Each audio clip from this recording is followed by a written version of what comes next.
Hello.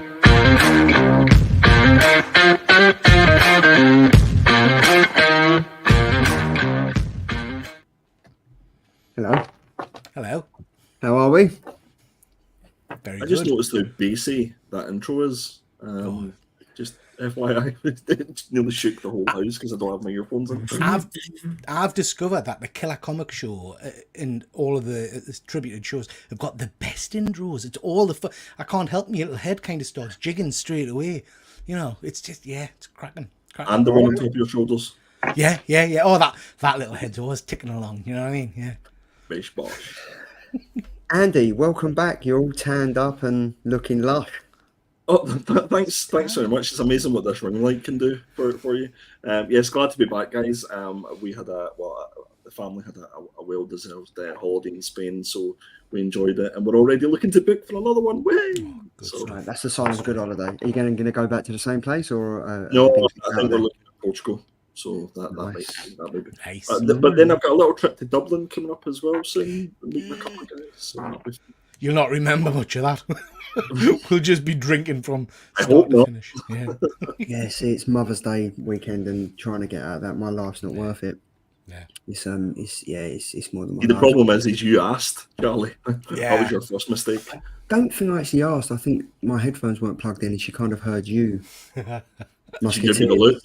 Yeah, it was the look that I thought, yeah, I'm dead. Yeah. So I didn't bother. It's fine. It's okay. Yeah, it's fine.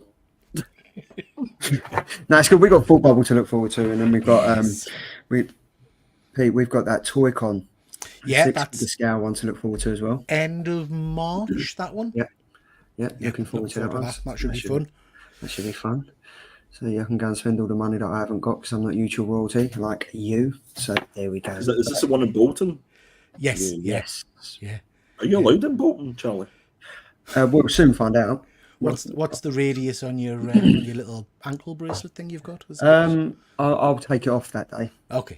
It's fine. So hopefully it should work. It should be all right. I should get a call back. I should be all right. But anyway, thank FOC it's Wednesday. We are back. 8:00 is our new slot. It's been here for since the start of January. Here we are. We're here. We're talking FOC, all good things comics, and then it will follow on to tomorrow when we do the Killer Comic Show, as always at 9 p.m. So we might as well just get straight into it because we're established now. We found the formula. We know what works ish, and we've got. Yeah. Wow, that was not the reaction I was expecting. Love a mouthful of secret sauce. There we go. So anyway, I've just removed it. There we go. Let me put it back in.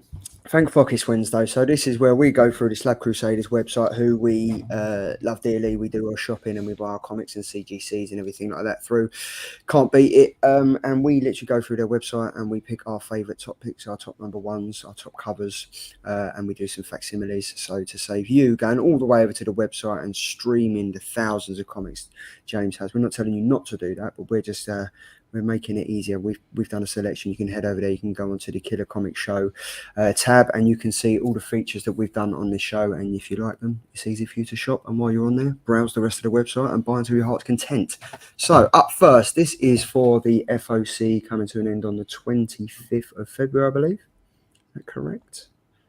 Yep. 9 o'clock. Look at Andy's like, yeah, I'm going to go with it. I'm going to go with it. Yep. 9 o'clock on Sunday, which is the 26th of Feb. So up first, we have our top picks. Up first, Andy, I believe this is yours. No, is this yours? What? This is Peter's. Tis It's I. the other Andy. I just Andy Mark too. Yeah. I just saw this cover and I thought, ooh, that looks funny. So I thought that looks how did you go, Peter? How did you go? Ooh, like that. That's the noise he's making. Yeah, and then I saw that it was written by James Tynion, and I went, oh. So, I mean, I'm a bit of a fan of Tynion.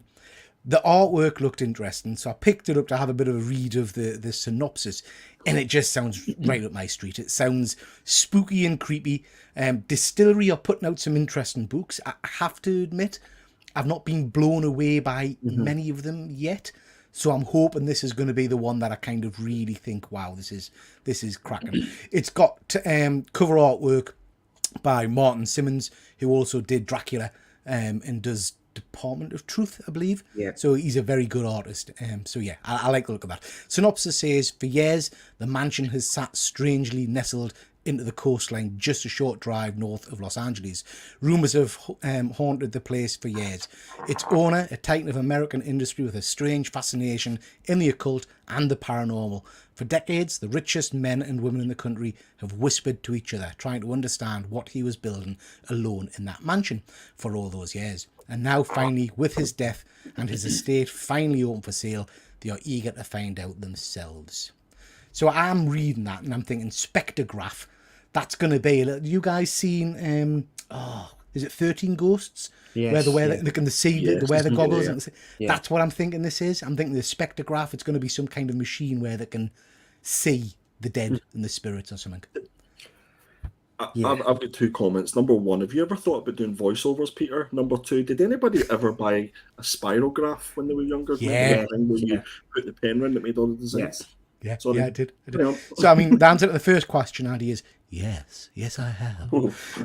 But yeah, I had a spirograph or whatever. It was bullshit, really. I mean, it only drew one picture, didn't it? It just kind of went around in circles, you know. But yeah, I had an Etch-a-Sketch. That was even more fun. Oh, there we go. You know, like that. That's just playing with an Etch-a-Sketch or other stuff. Do you know what I mean? That's yeah, Wow. cool stuff. Pete, you are on one, you filthy animal. What are you drinking tonight? It's pish. I don't know what it is. It's cider, but it's a bit tart. Is it Alapish? Is it? Welcome back, Andy. We've missed you. Am I right in saying that this is the first title that James Tinnion's written for Distillery? Think so. Yes. Yeah. I think the majority of them have been done by Tula Latte. They've been done by Jock. I think the first one that came out had various titles in it, but I'm not sure if James Tinian. Yeah, I'm not sure if James Tinian was in it, but I mean, he's really, really going down the horror route at the moment, isn't he? With everything he's doing. Yeah. I mean, he's pretty good in that. And been Christian Ward as well. Christian Ward's killing it with some of the covers that he's been doing as well. So yeah, I'm looking forward to reading this. Yeah. Should be interesting. I think it's like with every distillery release, I'll always give issue one a go to see what it's like. I think Peter touched on it that maybe some of the recent ones that the stories kind of are like dragging a little bit, but I think it's okay because there's like only like 2 or 3 issues for each sort of little mini series. So there's not a big buy-in and stuff like that. I think these are the sort of things that would probably be better as collected editions, especially with Gone, because I know there's a lot of people that aren't enjoying Gone, but I read issue 1 and 2 together, and I didn't find it as bad as what people were saying, but I can see why it would be a drag, especially if it's like a month in between issues and stuff like that. But I'll definitely be giving this a read to see what it's like. Yeah, see, I did the same with Somna, with Becky Cloonan and Tula Latte. I kind of read the first one and was a bit like, this isn't great. And then I kind of read the number 1 and number 2 back to back, and it flowed a lot better because there wasn't that massive wait in between. And they're oversized books as well. So, I mean, they do look great, which is always good. I've been very rude and I haven't said hello to the chat, so I'll go back to that. Good evening, Deadman. Thank you very much for joining, sir. Thank you very much. Hello, Ed. Hope you are well, sir. Very much for joining. Comment, lad. Simon, how you doing? Who's the tanned brother looking hot at the bottom? I'm not sure. Who is that? Is it Andy? Or is it the other Andy? Foundation Fuzzy, that's all it is. Good evening, Wayne. Thank you very much for joining. Fuzzy Dunlop, the £9 price tag kills him. It's for me the quality of the books though are worth that extra few quid, whether it's £9 extra. But if you do go onto their website, have a look at some of the like toys and stuff like that they've got. It's like 250 quid for like a bobblehead cat. It's crazy. Exactly.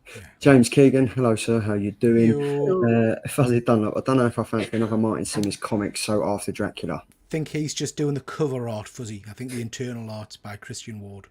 Okay, all right, perfect. Oh yeah, I've got that. Yeah, that's the cover art.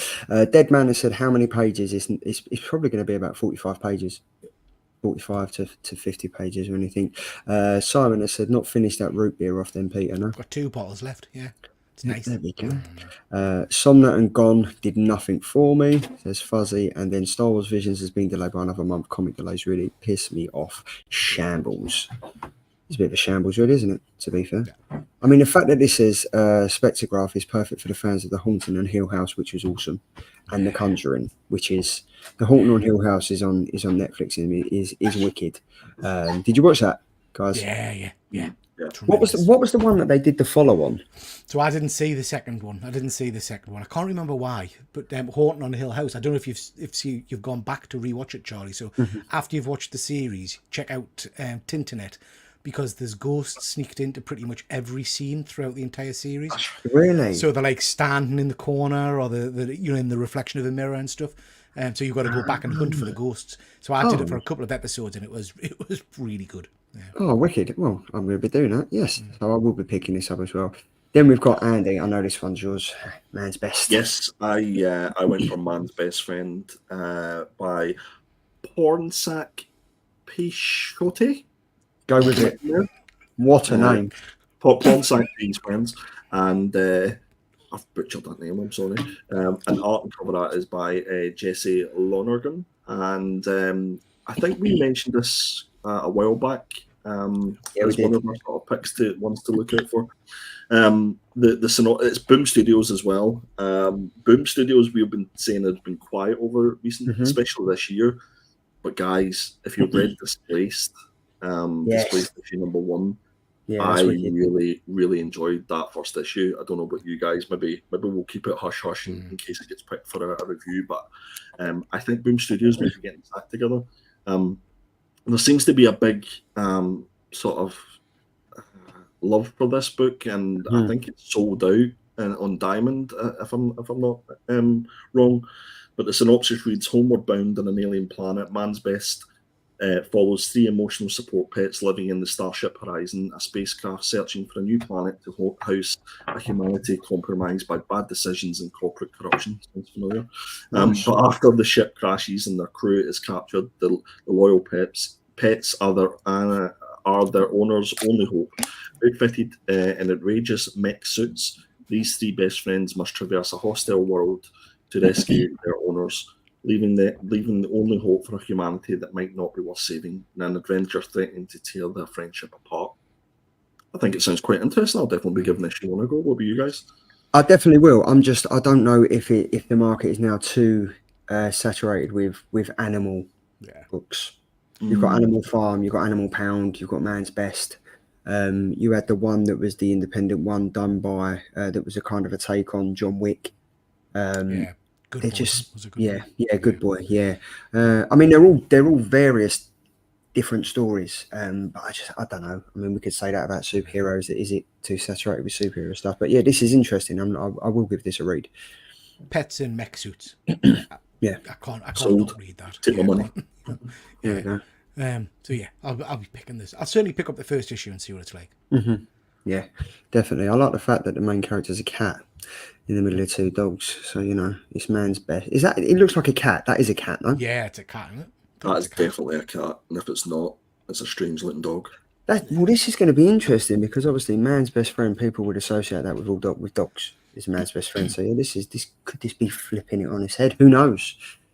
Look at you with your theories. What are you, Andy? Man's Best Pussy. Who knows? You don't know. Talking about Displaced. Here we go. Number 2. I think I'm here. Yeah, so Displaced issue number 2, as I say, guys, issue number 1 I thought was absolutely fantastic.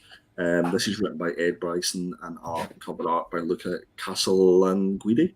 I'm going to commit there as well. Yep. The books with the hard names here.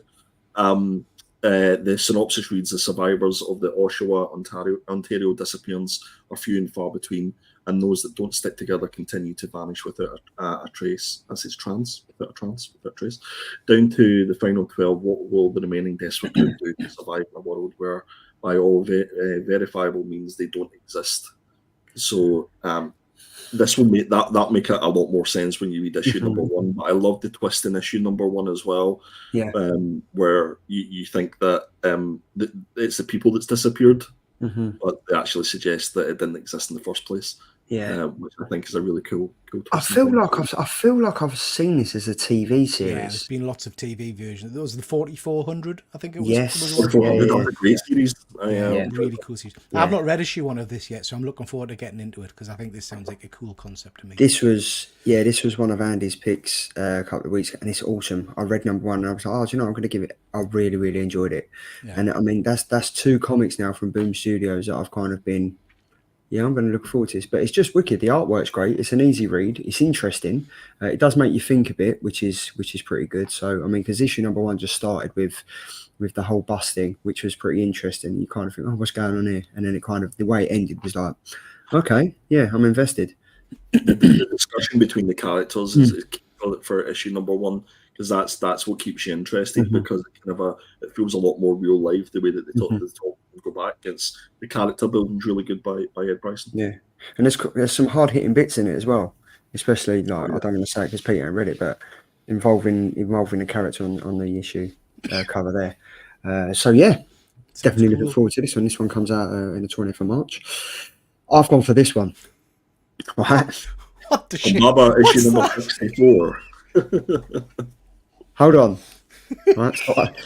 So I had a discussion with James about this last night, right? This is April special, issue number 1 shot, written by John Layman, arts by Cole Monstert. This is banana scented. No, it's not. Yes, it is. This is a banana scented comic. Jesus. Interestingly enough, Peter's banana scented at top. I am. Yes. But this, My this natural is musk. Yeah. this is banana scented. So I'd picked this one, and I didn't know it was going to be that. And then when I sent it through to James, he was like, "Are you not going to go? Like, you know that this is banana scented, right?" And I was like, "No, it's a banana scented comic, and it's basically get ready to go bananas in this ape adventure. Caution: an absurd amount of bad ape puns are incoming. Please be advised. Gorilla Grodd's recent incarceration in the pages of this flash." Has left a void that Monsieur Mala is more than happy to fill. Assembling a group of DC's most sinister simians, Mala forms a Legion of Doom with the eye toward world domination. But the world won't be conquered that easily. I'm not even going to bother reading it. I'm just getting it because it's banana scented. If you send this to CGC, do they put like a special hole in the slab so you can still sniff it or something like that? Or how do you sniff the slab? I don't know what they actually put on it, right? But I've got a Vibes variant. Funko Pop, right? I've got a Funko Pop from 2 or 3 years ago, and it was from Weatherman. What was the film with Will what's his name? Will Ferrell in it. Anchorman. Right? And so the Funko Pop that I've got is he's sprayed with that Panther aftershave, right? And it's Sex Panther. Yeah, and the Funko Pop is 4 years old and it still smells. And you open it up. So you'll remember one of the first gimmick toys to have this was Stinkor from the Masters of the Universe line. Yeah. And the smell was that pungent and that bad that it didn't sell properly because it was revolting. But if you get them now secondhand, they've still got they still retain the smell, and probably tons of carcinogens. Do you know what I mean? So it smells nice, but you get a tumour. So, but ups and downs. Well, yeah, look, Ed Vic's in for this. Oh, I'm in for this. Love a gimmick cover. There we go. Bunch of nonsense. There we go. I mean, I got the Santa scratch and sniff cover, and that smelt of candy canes, which was good. But that was a gimmick. Am I right in saying that this is a one shot? That there's not going to be a bunch of them? Oh, boom, boom. You're always trying to be. No. But yeah, so that's it about this. I'm not really bananas for the story and everything like that. It just says enter the All Ape Jungle E-League. Can the team of I'm not even going to bother. But yeah, I mean, is this going to do anything? Is this where we're at now with DC, where they have to bring out comics that smell of bananas and stuff? Like, come on, really? I did buy the Justice League versus Kong and Godzilla ones with the sound chips in mind. They were pretty cool. That was a good gimmick. I like that. Yeah, that one. Yeah, but that's a different. This one's just going to smell of bananas. What's going to happen? Ironically, you're going to get it slabbed, and you're not going to be able to hear it. You're not going to be able to smell it. Yeah, no, that's the thing. But yeah, I thought I'd go with this little bit of fun. April, it could be an April Fool's. Who knows? But yeah, so that was, and then I went for this. I had to pick this because for me, I'm not a massive Spider-Man fan, but issue number 1 was great. Issue number 2 is out this week, I believe. Okay, yeah. Yes, I it think it's is. out Yeah. this week. Obviously written by Jonathan Hickman, art by Marco Cicchetto, and the cover artist Mike Delmond. I just love the cover for this. I just thought it was great. Yeah. Like all the Spider-Man outfits, and it's just literally day to day. He's going to do his washing up. Peter Parker's new life gets even more complicated. Spider-Man sizes up the new hero, Green Goblin, as they team up to fight a new supervillain. The secrets about the corporations running North America are revealed, and you'll never guess who discovers Spider-Man's secret identity. So apparently for this is potentially a key because it's the first time the Green Goblin and Spider-Man have teamed up to fight a new villain. Okay. Who am I to know? But yeah, how are we feeling on this? Issue number 1 was great. Issue 1 was brilliant. I thoroughly enjoyed it. And do you Issue know what? 2 I is could have. great. Is it? I haven't read issue 2 yet. Yeah, I read but it too. issue 1, I could have happily just done without Spider-Man. I just enjoyed the Ben Parker and JJ shenanigans. Harley Quinn snatch and sniff. Scratch and sniff, not snatch and sniff. Oh, sorry. Yeah, I've sprayed it with some scent. I'm not sure what the scent is, but it was smells lush. Smells lush. So yes, I'm gonna be picking this up, and there's a fair few covers out for this. But yeah, Marvel Ultimate Spider-Man issue number 3 coming out on 27th of March. Now going over to the cover picks. This is where it gets juicy. Up first, this is causing a bit of friction. This is a fantastic cover. I think so many of these are going to be bought. I know I've bought a few. Andy, this was your pick. Yes, this is Wonder Woman issue number 7. This is a Women's History Month variant by the fantastic Souza Micah.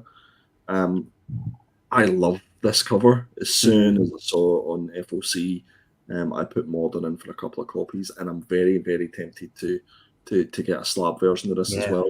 Yeah. It's just so different from a lot of the Wonder Woman covers that we normally see. Normally see like Frizzen and stuff like that in the covers.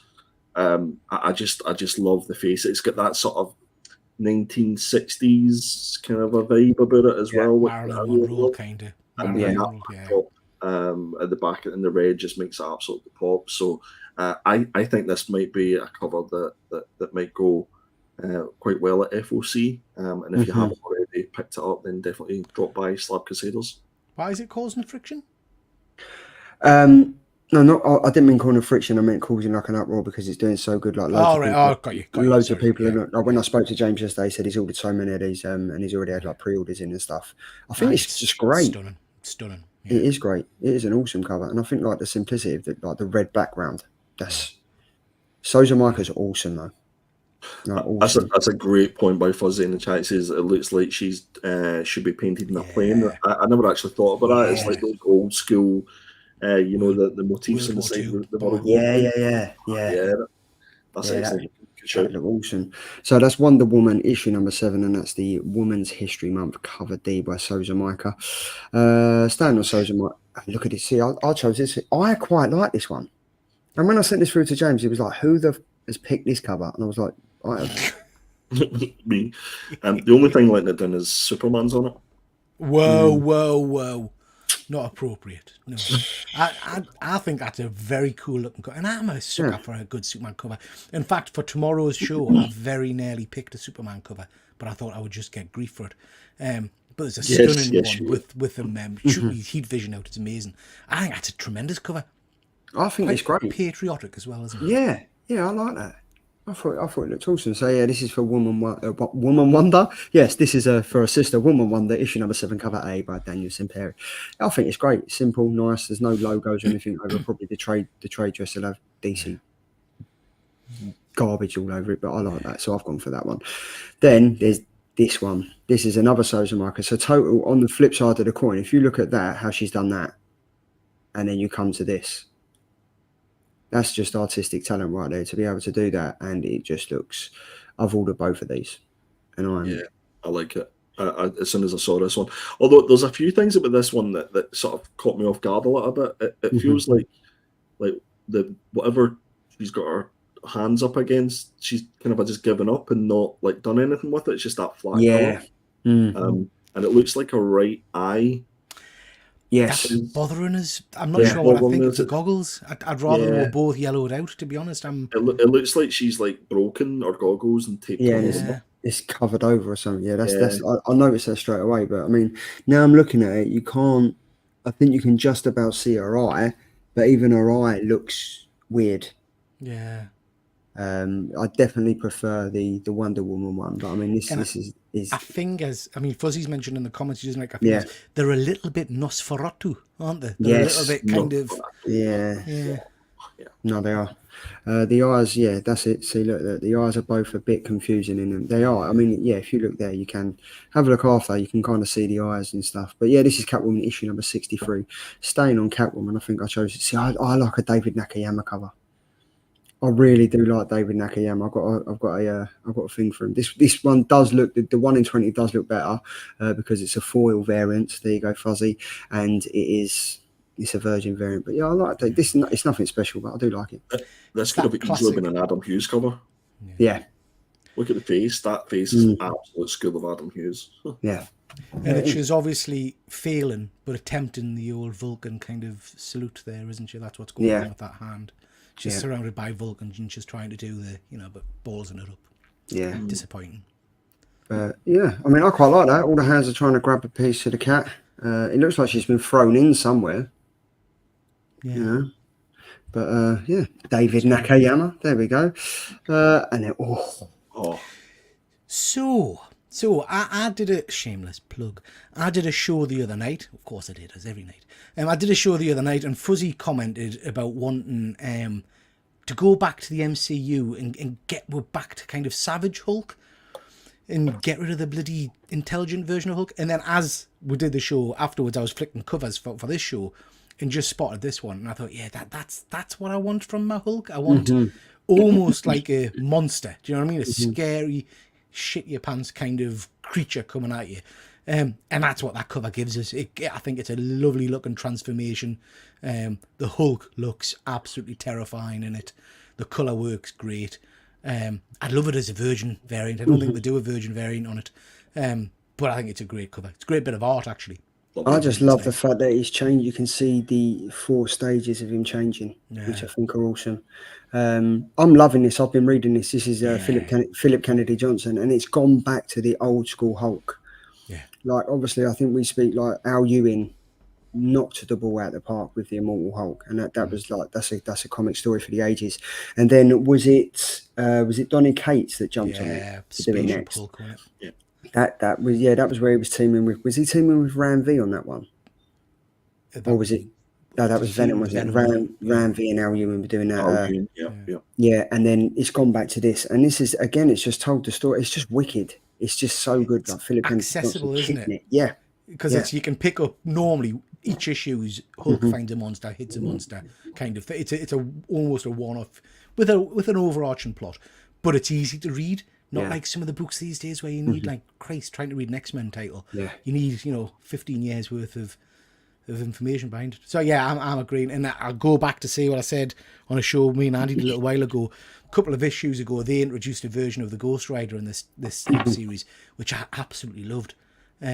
Just kind of a war vet on a motorbike, chucking hellfire grenades and things. It was just spot on. So, yeah, great book. Yeah. Have you been reading it, Andy? I think I only read maybe issue 1 and 2 as part of the show, and dropped away from it. But I keep hearing you guys saying how good it is, and I know Fuzzy enjoys it as well. I do like this cover. I'm just wondering if it's a wee bit too busy. Like, I could just give me the scary Hulk at the back, close it up, and But yeah, would you guys recommend I take the time to catch up? I would. Yeah. It's I guess what I would say is it's an easy read, isn't it, Charlie? It's not a deep thought book. It's an easy, quick read.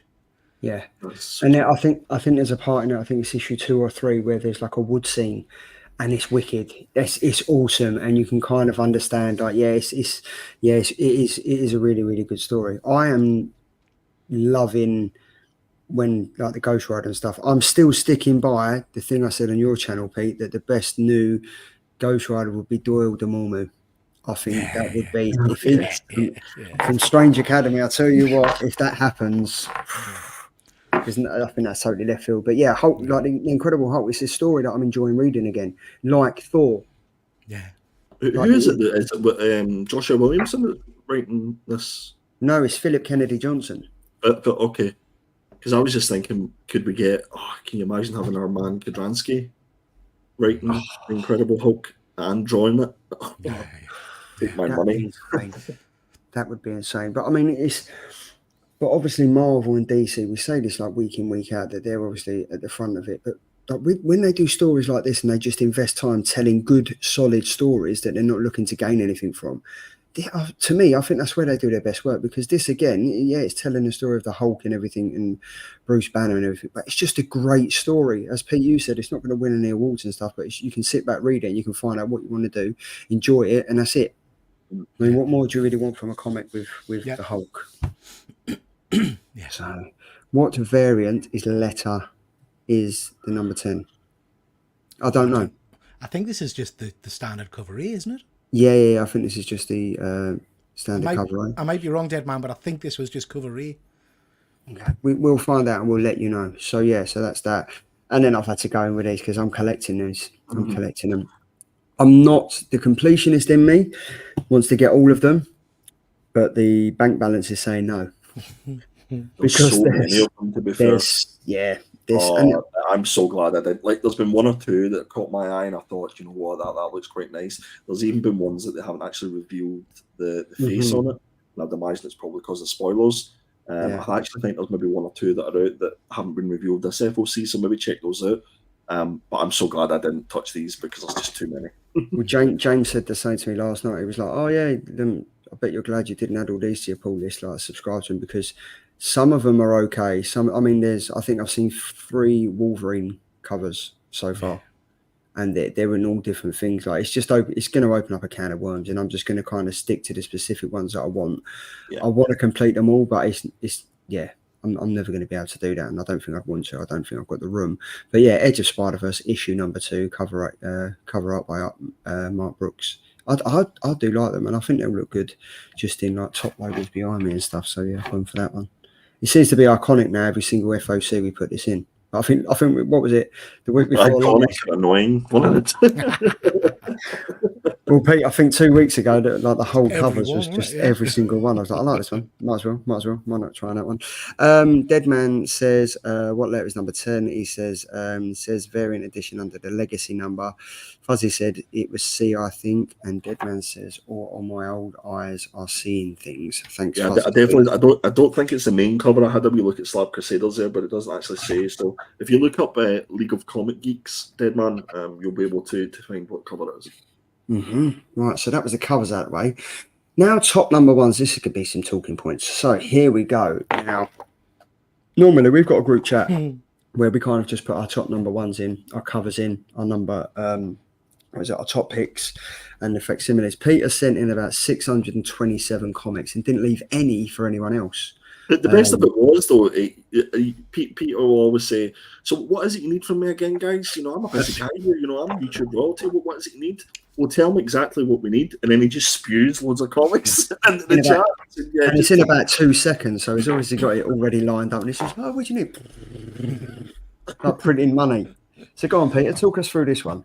I can't remember. So I just picked them at random. I can't remember. Have you got the synopsises? I can't remember what it was. I personally haven't. Swine on. So this is from Archie Comics. This is edition 1, Pop's Chocolate Shoppy of Horrors.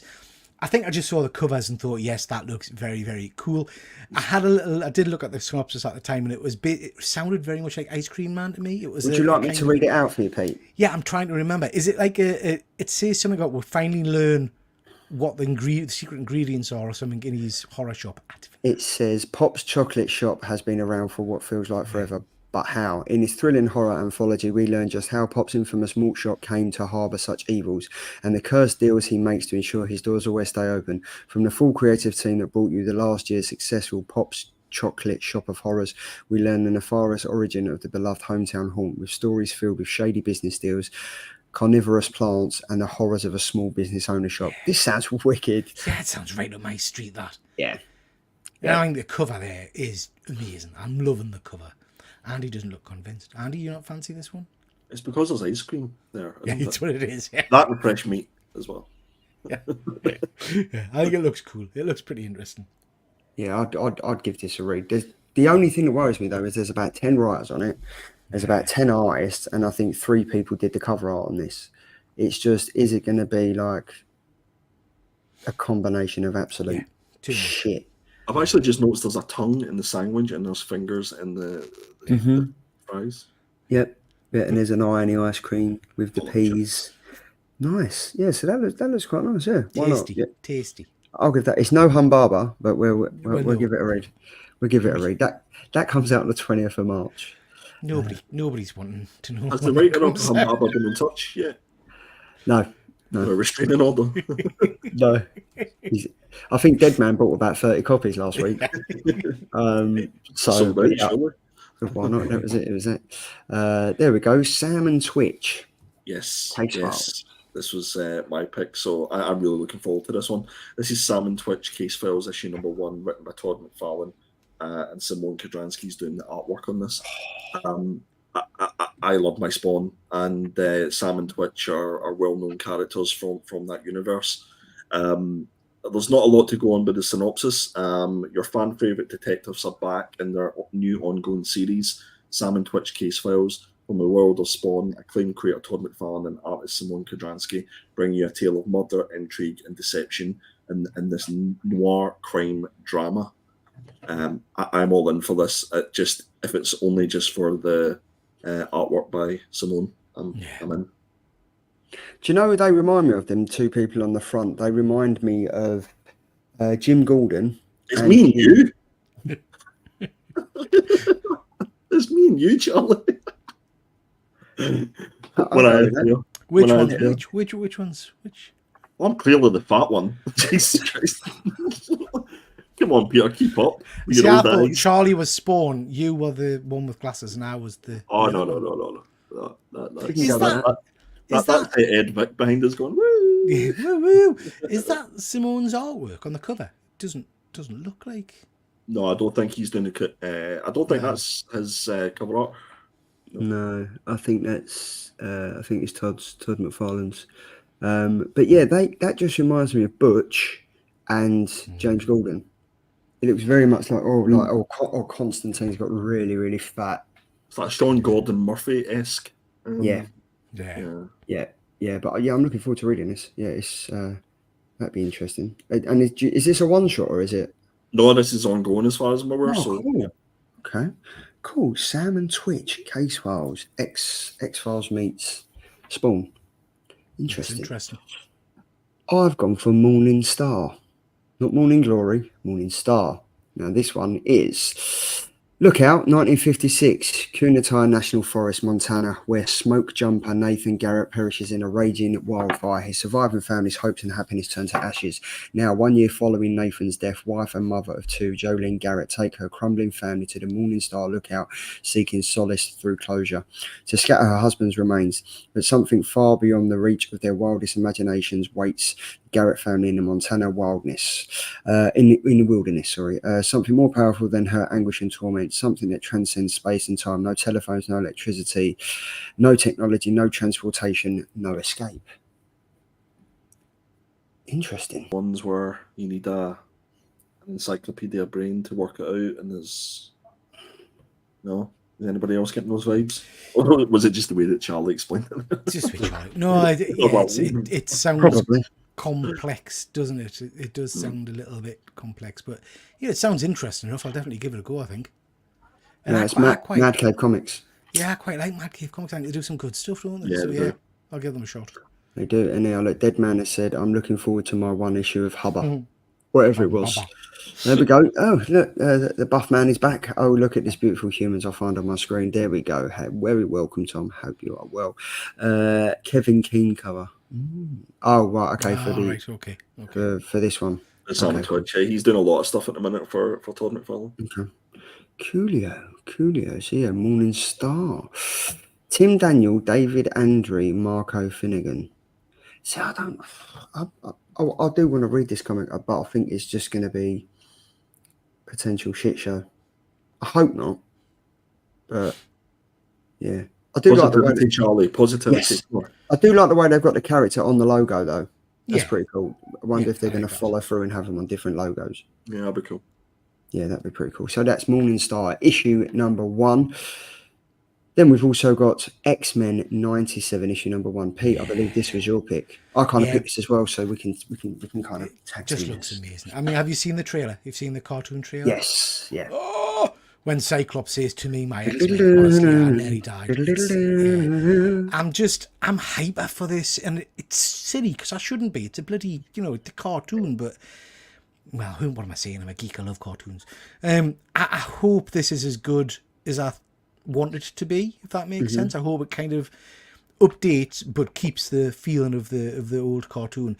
This is obviously the comic version of the series that's coming out. I'm wanting to pick it up, see what it's all about, see if it's still got that nostalgia feel for us. Yeah. There are some obscene covers for this. I mean, that Rogue by Ben Harvey is just friggin' amazing. And there are even more covers than this. There's tons of them out there. Yeah.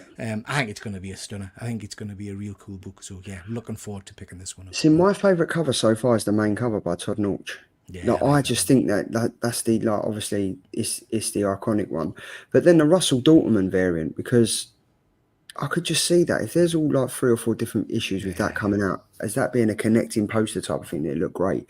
I'm not massively into my X-Men. I love the TV show because it's simple. It was Saturday morning TV. It's fine. If you sit down and you watch it, then it started getting confusing, right? So I'm hoping this just takes it back to basics. It tells a story of how the X-Men became X-Men and everything like that, and then that's it. Yeah. That's all I want. I just want simplicity. I just want to read an X-Men story and enjoy it. Written by Steve Fox, art is by Salvatore Epstein. Andy, what are you saying about this? You up for this, or is this a prelude to the new TV show cartoon that's coming out? I'm not sure, Andy. I'm not sure. I think it might be. Yeah, no, it's X-Men. I like the covers. I was disappointed with the Russell Dockerman one because if you remember the covers that he done before, where it was the one character, but there was lots and lots of them from over the years, so it was all the different suits and stuff like that. I was hoping that would be the cover that they would get for that. But yeah, I'll probably give issue 1 a go to see what it's like, but I'm just not invested in X-Men. I'm sorry. You know what? I totally get that because I think X-Men's become so convoluted and they've tried to make it so kind of interconnecting everything. Get it back to they live in a mansion. Prof X is teaching them. It's for a school for people who are feared and hated.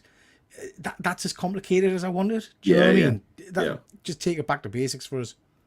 And I think that's what Fuzzy said. All X-Men books ending in May and starting all new number 1s in June. Yeah. I think they need to do that, and I think they need to do that with the films as well. Just literally start a whole new timeline, do it what it's got to be done, and then that's it. Scratch. But yeah, I'm looking forward to reading this one. Why not? Then up next we have. So I'm kind of excited about this, and I'm not excited. I don't know. So this is the Nacelle universe. This is the launch of the Nacelle universe, issue number 0. I'm doing a little video on this because I don't know a great deal about the Nacelle universe. Basically, it's a load of toy lines from back in the day, some of which I'm very familiar with, and I know Andy's familiar with, such as Sectors and things like that. We've got Biker Mice from Mars in there, not a property I particularly engaged with back in the day. But this is basically the Nacelle universe is the guys who own and run the Toys That Made Us, the Netflix TV series. So they've pulled all of these kind of properties together and they're launching an interconnecting universe, basically, which will have a whole host of comic book lines. It'll have toy lines and all kinds of stuff going out there. So it's really, really interesting. I'm keen to see what they do with it. Just for a little, if anybody's interested, because I've jumped on this. On Slabbed Crusader, if you speak to James, there's a Nacelle bundle you can get where you get, I think, the year's worth of comics, everything they produce, and a very limited edition little robot action figure from one of the series. That's only available through this bundle book that you get. So I've jumped on that. But yeah, I'm hoping this is going to be cool.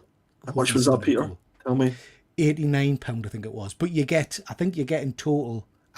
don't quote us. It's a silly amount of books. It's five mini series. Each series being 3 or 4 issues each, plus the robot. I can't remember, something like that. Yeah, that's not bad. And there's also a blank cover for this. I think that's the one that I am going to order, just so that I can get sketches done at Thought Bubble of any of the characters. I guess I didn't know what that Nacelle verse was until I just googled it there. So it's that's the company that owns all the Yeah. rights to all these Yeah. obscure sort of toy lines. Okay, that makes sense. Yeah, and the interesting thing for me is that, like I say, I'm not familiar with most of a lot of the properties. I remember Sectors because I love them. I didn't really get into Biker Mice, but I've heard it's great. But the guy on the front there that's flying towards you on the first cover with kind of the blue look, I had that toy, but I didn't have a frigging clue what it was. So he flips around and he's orange on the other side. So I think he's a power lord or something. So I'm interested to just learn a little bit about him because I remember having him as a kid, but not knowing much about it. Yeah, he is a power lord. Yeah, 'cause I was just looking. It's got RoboForce, Biker Mice, Sectors, the Great Garloo, Wild West Cowboys of Mumesa, and Power Lords. Yeah. That's the different things. And I think it's the RoboForce. You get a little robot from that. Yeah. Okay. Well, what's it? The Biker Mice from Mars are making a comeback. So there's like there's talk of like a movie and So stuff like that. this is all linked into it, Charlie. So it's Okay. and it's oh god, what do you call him? He's in everything. Deadpool. Ryan Reynolds. Ryan Reynolds is linked to the Biker Mice apparently. Yeah. And that 1 in 20 Mike Deodato Jr. That's a wraparound cover. Yeah. So that is, yeah. I mean, I'm looking forward to it, and on Omnipress as well. Like from a big comment, what they're trying to do, you'd think they would have gone to one of the big players and stuff, but Omnipress to get this contract, that's pretty good, you know. Yeah, like that is pretty good.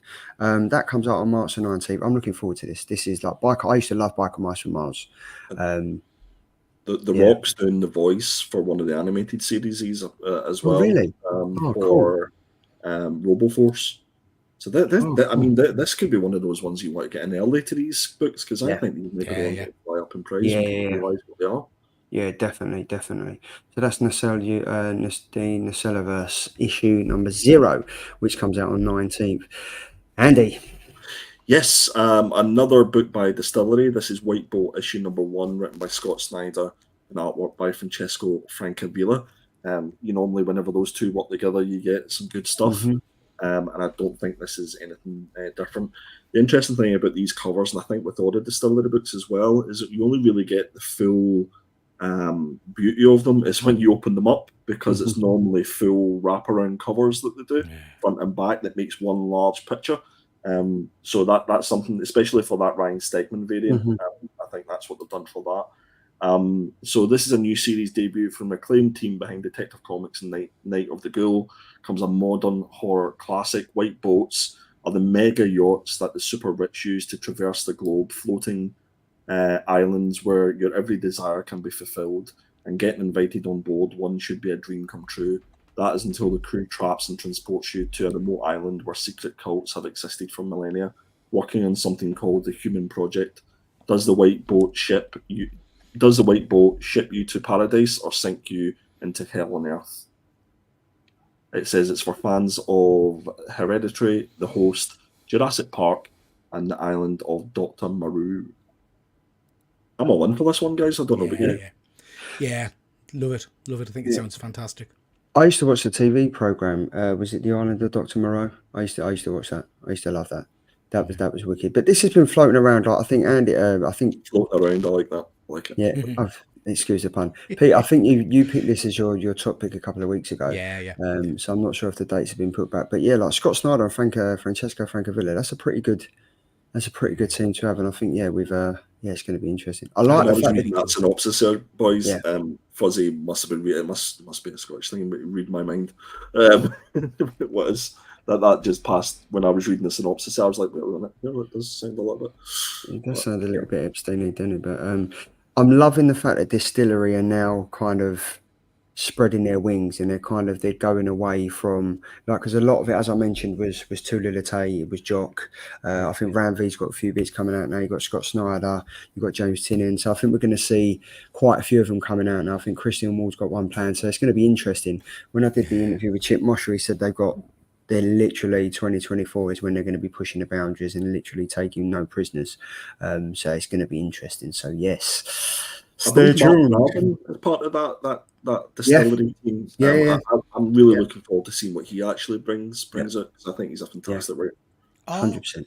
Are all of Distillery's books going to be the oversized square bound style, or are they doing regular comic books? No, I think that's where they're kind of tapping into now, is the oversized, more bang for your buck type of thing. But yeah, I think it's going to be interesting because I know all of these, all the comments that we've shown from Distillery on the show this week are all oversized books. Yeah.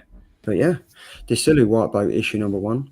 That was it. Was that it? Didn't I don't think I picked one. I know that was it because I picked the same as you, Pete. So yeah, I'm looking forward to that. I've just looked on League of Comic Book Geeks, and there's an awesome Gambit cover, which looks good for this Curler Timeman. Looking good for that. And it is, it's the prelude. This is the prelude to the upcoming TV series. So there we go. Yeah, there we go. So yeah, so that's definitely going to be picking it up. So the facsimile focus. Not only are we fucking you on a Wednesday, but we're focusing you on the facsimiles as well. We need the jingle. We need a facsimile focus jingle. Come on. We do need a jingle, don't we? But yeah, if you head over to Slap Crusaders and just type in facsimile, you'll be taken to a world of wonderment where there's so many facsimiles you can have a look at. And I've picked 2 of them. We've gone for The Amazing Spider-Man issue 255, written by Tom DeFalco and Ron Friends. This first released in 1987. The infamous cat burglar known... Right, so when... With the old school comics, they didn't used to do a synopsis. They just used to literally write the whole comic in about 10 paragraphs on League of Comic Book Geeks. If you go on there, there's no full stops, there's no commas or anything. It's just all there. The infamous cat burglar known as Black Fox has broken into a luxury apartment in the hopes of stealing enough loot to finance his retirement. As he grabs what appears to be an expensive vase, it transforms into Igor of the Red Ghost Super Apes. The burglar attempts to fight off the ape with a flashbang, but is quickly subdued by Peteor and Mikio. The burglar looks on as the ape's master, the Red Ghost, rises through the floor, shocked by what he is witnessing. The Black Fox can only scream in terror. Meanwhile, at his Chelsea apartment, Peter Parker is washing his new costume. He remarks about his recent adventure with Captain Marvel and Star Fox and how it was the second time in as many months that he has been away from the planet Earth. Wow. Synopsis don't do what they do now, do they? Yes, good. Yeah. So I'm a bit ignorant to this one, and sorry, Charlie, I fell asleep on the second sentence. But why is this an important book to become a facsimile? So exactly, Andy. Exactly. So there's been a few occasions. Now I'm sure this is a very important book for some people. The facsimiles and even the foil covers, fuzzy foil, 41 minutes in. Sorry, 51 minutes in foil. They've got to have some relevance, surely. Do you know what I mean? This book, to me, are lots of people rushing to try and find a copy of ASM 255. Is this a pricey book? I don't know if this is a pricey book on the aftermarket. It just doesn't feel like a book that warrants a facsimile.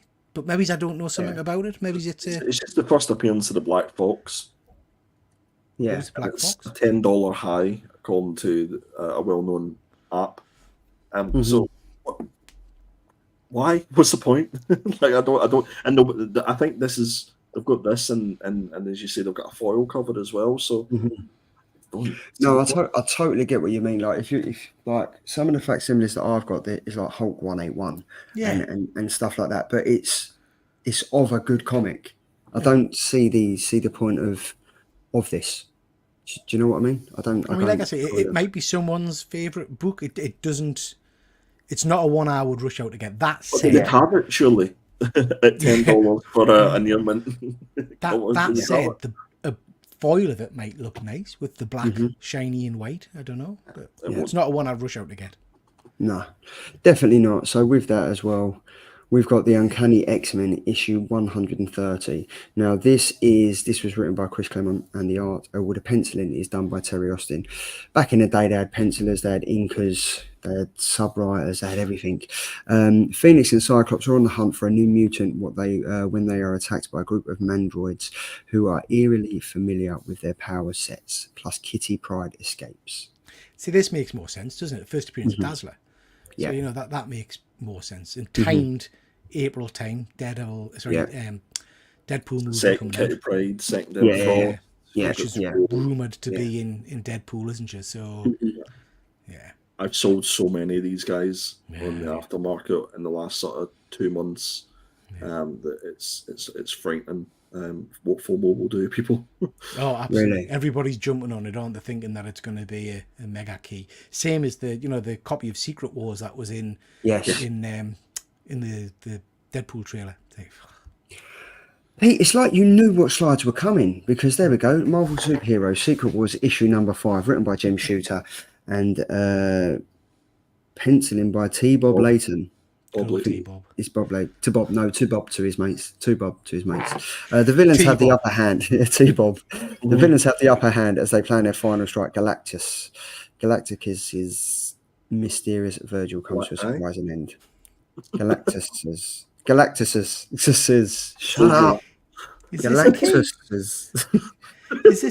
Is this? I mean, I've got a lot of Secret Wars books. Is this a key secret in the Secret Wars? I think they're bringing out all the Secret Wars books as facsimiles, right. and specifically foil versions, because I know they had issue 1 not so long ago. Yeah, I've got issue. They're going to do the whole. What is it? 12 issue? Or how many issues was it? 12. Yeah. I think it is 12. But yeah, that's Bob Layton, T. Bob to his mates. But yeah, that's the end of the show. We're doing well. 55 minutes in, 23 seconds. We've got this tea down now. Oh yeah, Rock Over Comics. There we go. Good evening. Thank you very much for joining. Facsimiles should just be keys, although red apes and star foxes washing a Spider-Man costume after another journey to space sounds like some strong illegal substances. It does indeed. It does indeed. But I mean, anything went back then when it was all happening on Epstein Island. There we go. So that was another FOC show. If you head over to Slab Crusaders, you can kind of click on the Killer Comic Show tab, and it will highlight all the comics that we've shown in the show today. So if there's anything that you took your fancy and you just want a quick buy, head over there. There is still the deal on the 10.0 and the 9.8 distillery comics. So do head over there for the bargains that he's got up. And then also Pete has just said about the Nacellaverse. Yeah, and also Charlie, just to mention that I think he's I know he's still open for submissions for the Daniel Warren Johnson CGC. Yeah. So if you've got any books you want to send in, get them to him ASAP. Yeah, and then also there's the community box as well. We can kind of pick the comics that you want. The votes are live on the Killer Comic Show community tab, and then also on Pete's channel as well. And then in a couple of weeks, I think it's either this Thursday or next Thursday, we'll be announcing the vote winner and stuff like that. And you can kind of, I'm looking forward to getting the box, see what happens, and see what comments you get and stuff like that. What have you got coming up this week, Pete, other than joining us again on the show tomorrow? Well, we've got, obviously the Killer Comic Show tomorrow, going to be really exciting because we've got some good books to review and read there. Friday night, we've got our... that was interesting. Friday night. That was my brain clicking in to remember what the other channel's called. So over on One Good Scare Show, we've got our live show. So please check that out. Saturday, we've got Saturday Night Live. And on Monday, we've got probably the top 3, but I haven't decided what yet. Nice. And then Andy, you're back from your Holy Bobs now, so you can kind of get bang on the back of the your Instagram that you love doing, that I love. I haven't been updating my Instagram in a little bit, to be fair, but I must get back onto that. Just a quick one. I know in the next couple of weeks, Peter is planning on doing a show for donating the money to mental health charity.